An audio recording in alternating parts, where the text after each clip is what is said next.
Hello, I'm doing a book review, and the book I want to review is Superman vs. the Terminator, Death to the Future.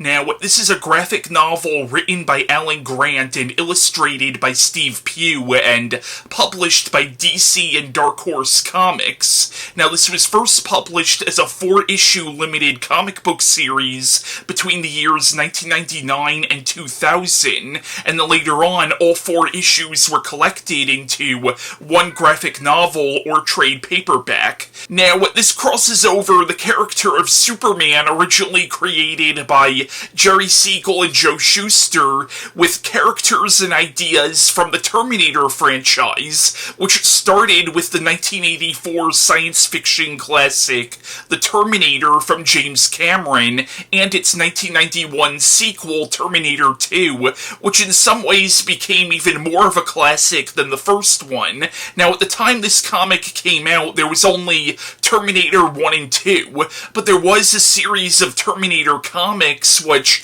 I think acted as a sequel to Terminator 2. Obviously, when Terminator 3 came out, it pushed those comics out of continuity. Now, a big thing with me and crossovers is, does it make sense that these two things are in the same universe? To give an example, for movies, Freddy vs. Jason, even though when they first made the Nightmare on Elm Street series, there was never any intention of those movies being in the same universe as the Friday the 13th movies. That being said, when Freddy vs. Jason came out, I could buy that Friday the 13th and Nightmare on Elm Street are in the same universe, or to even go all the way back to the 1940s, something like Frankenstein meets the Wolfman. I can buy that the Wolfman was in the same universe as the Universal Frankenstein series, but when it comes to a lot of comic book crossovers, unless it's two characters that are already established to be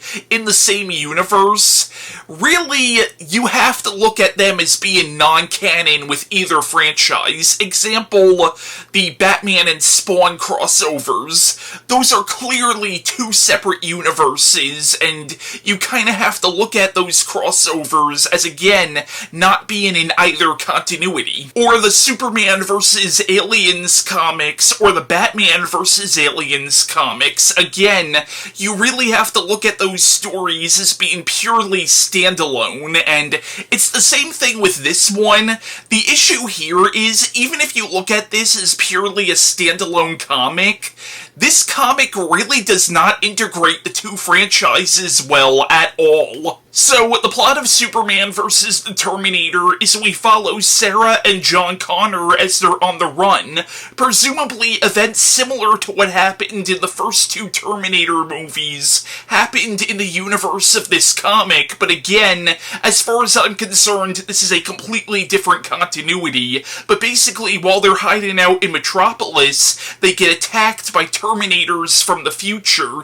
Eventually, Superman intervenes and saves them, and then Sarah Connor explains to Superman what the Terminators are and why they're being targeted. But something happens where Superman gets pulled into this apocalyptic future where machines have taken over, so he joins the human resistance against the machines. Meanwhile, in the present, Sarah Connor and John Connor meet up with Lois Lane, but then they get attacked by Terminators again, so Supergirl and Superboy start protecting them, but with every Terminator they destroy, more Terminators come to try to kill them. Now, the main antagonist of this comic is a character called Cyborg Superman, who is a character from other Superman comics. Apparently, he's an astronaut who was in some kind of an accident that destroyed his body, and he ended up getting rebuilt as a cybernetic version of Superman, and he blames Superman for what happened to him, and he actually sounds like he might be a really interesting character in other Superman comics, but here he comes off as such a two-dimensional bad guy, and in the comic he teams up with a female Terminator called the Terminatrix. I'm not freaking joking, that's her name. But yeah, Death to the Future I honestly found to be a pretty mediocre comic. It's not terrible by any means, and it is a fun time waster if you're a fan of both franchises, But if you're looking for, like, a legit good story, yeah, you might want to look at other comics. But again, probably my biggest issue with this is, even looking at this as just an Elseworld story, it doesn't really integrate the two universes well at all, in my opinion.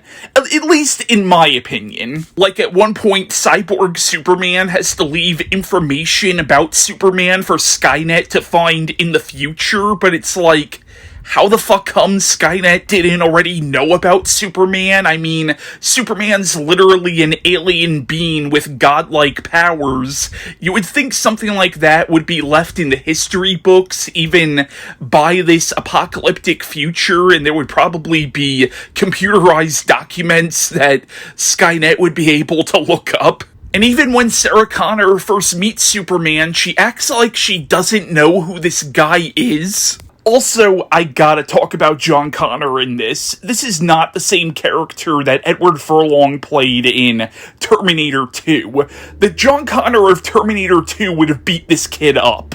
For one, this is clearly a younger version of the character, yet supposedly this is after the events of Terminator 2, and John Connor in this is kind of a little bitch and a dumbass. Like, they literally get targeted by the Terminators in this because John Connor was stupid enough to enter his real name into a contest at a toy store. Also, nothing against Steve Pugh, the artist for this comic. I know he's done some early Hellblazer stuff, but I don't know. I'm not too big on the artwork for this. It's very, very 90s/early 2000s, like, there was a certain style of comic book art at that time that I'm not too crazy about, but I guess you could argue that it's technically good for what it is. Also, I have to ask, how the fuck come Sarah Connor looks like Mr. Fantastic in this panel here? I mean, seriously, look at her arms right now. They look like freaking rubbery and freakishly long. Also, you have Superman versus the Terminator. How the hell come Metallo didn't figure into the plot of this? I mean, of all the Superman villains who should team up with the Terminators, it should be Metallo. So yeah, that was my review of Superman vs. the Terminator, Death to the Future. It's not a great comic by any means, but it's also not terrible either. It's an alright time waster if you're a fan of both franchises. But as far as crossovers go, again, I recommend the Superman vs. Aliens comics way more. I recommend the Batman vs. Aliens comics way more, or the Batman vs. Predator comics. I think those are far more entertaining than this was. But again, it's not the worst I've read.